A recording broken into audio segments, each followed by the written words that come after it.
Hello everyone. और आज मैं आई हूँ छठ पूजा में। मेरी एक फ्रेंड है यहाँ पे और उनके बेटे ने छठी माता का फास्ट रखा है। वो थोड़ी सी इन्फॉर्मेशन देंगे मुझे छठ पूजा के बारे में। मुझे बहुत इंटरेस्टिंग लगी तो मैंने सोचा रिकॉर्ड करके सबके साथ शेयर की जाए। सॉरी, नाम क्या है? कुणाल। हाय कुणाल। तो ये पूजा छठी माता और उनके भाई सूरज भगवान की होती है, इसलिए इसे सूर्य षष्ठी व्रत कहा जाता है। ओके। षष्ठी माता ब्रह्मदेव की मानस पुत्री हैं, जिनको इंद्रदेव ने गोद लिया था मेरु पर्वत पर।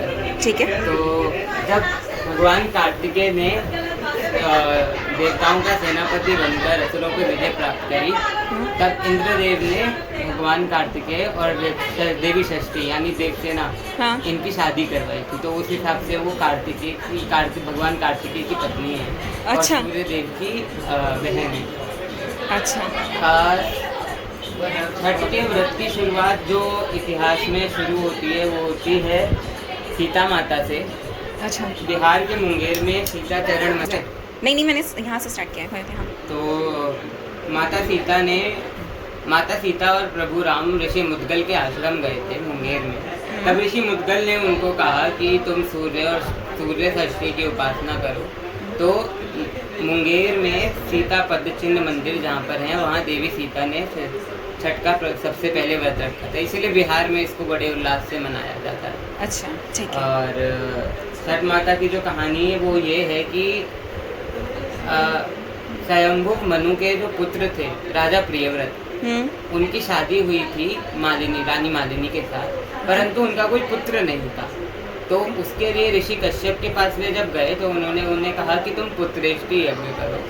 उन्होंने यज्ञ किया, रानी को गर्भ भी हुआ, लेकिन जब वह पुत्र हुआ तो वह मृत था। अच्छा। तो राजा प्रियव्रत बहुत व्याकुल हुए, तो वो शोकाकुल होके जब शमशान गए तो वो पुत्र के साथ खुद भी चिता पर बैठने वाले थे।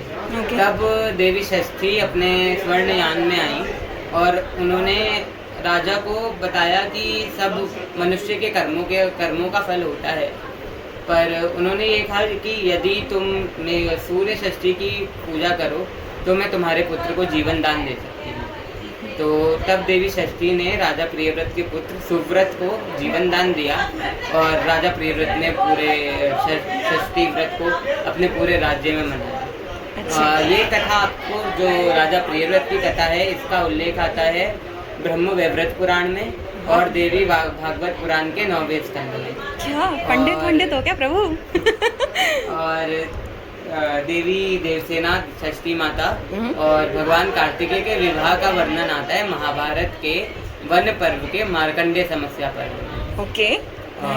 तो ये है देवी। अभी आपने बहुत सुंदर से डेकोरेशन भी कर रखी है। तो ये आपने बताया छठी माता है ना? हाँ। तो इनके कई सारे फेसेस होते हैं क्या, ऐसे पूरा गोल? तो अगर जैसे हम प्राचीन काल की मूर्तियाँ देखें ना, हाँ, जो कुषाण और योधेय राज्य थे, हाँ, उनमें षष्ठी माता की जो पूजा होती थी, हाँ, तो जो इतिहासकारों ने एक्सकेवेशन वगैरह करी हाँ, तो उसमें जो मूर्तियाँ मिली, तो अगर आप योधेय राज्य के कॉइन्स देखेंगे तो एक तरफ भगवान कार्तिकेय हैं 6 मुख के साथ और दूसरी तरफ माता षष्ठी हैं पुत्र साग के साथ और पुत्र बैसाख के साथ। तो कहते हैं जब कार्तिकेय ने तारकासुर से वध किया था तो उसके प्रहार से कार्तिकेय के अंश से शाक और विशाख उत्पन्न हुए।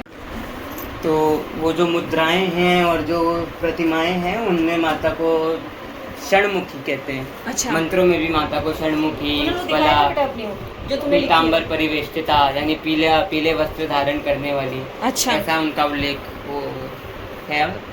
और जैसा देवी भागवत पुराण में कहा गया है तो उसमें कहा गया है कि देवी षष्ठी की जो उपासना होती है उसको या तो घटक के रूप में, जैसे कलश आप देख रहे होंगे, हाँ, या प्रतिमा दीवार पे पुतलिका बनाकर या प्रतिमा बनाकर या वट वृक्ष के नीचे शिला रखकर, हाँ, देवी की उपासना करी जाती है।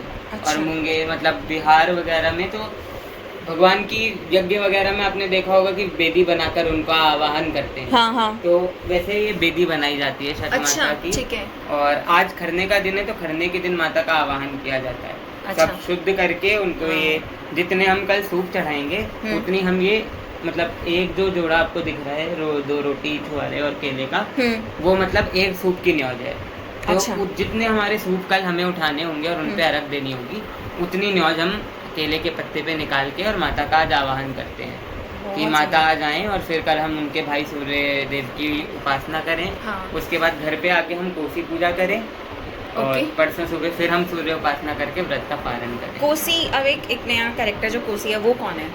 कोसी, कोसी मिट्टी का जो घड़ा है उसी को कहा गया। ये जो आप कलश बोल रहे हैं? हाँ, नहीं, ये तो पीतल का कलश है। हाँ। इसको हम कल घाट पे लेके जाएंगे। जब ठीक हम है। घाट से वापस आएंगे तो हम गन्नों का मंडप बना के उसके हाँ। बीच में हाथी रखते हैं। हाँ। हाथी के ऊपर वो कलश रख के उसके अंदर हम प्रसाद भरते हैं। अच्छा। ठेकुआ, कसार मतलब लड्डू, और लड्डू होता है वो गुड़ और चावल का, ठीक है। और फल, उसको भर के फिर हम छठ माता की उपासना करते हैं, उनके भजन गाते हैं। ओके। और मेन तो मेरे को ऐसा लगा छठ, ये जो माता रानी है उनके मतलब भाई बहन का त्योहार हो गया एक तरह से। हाँ। ऐसा है ना?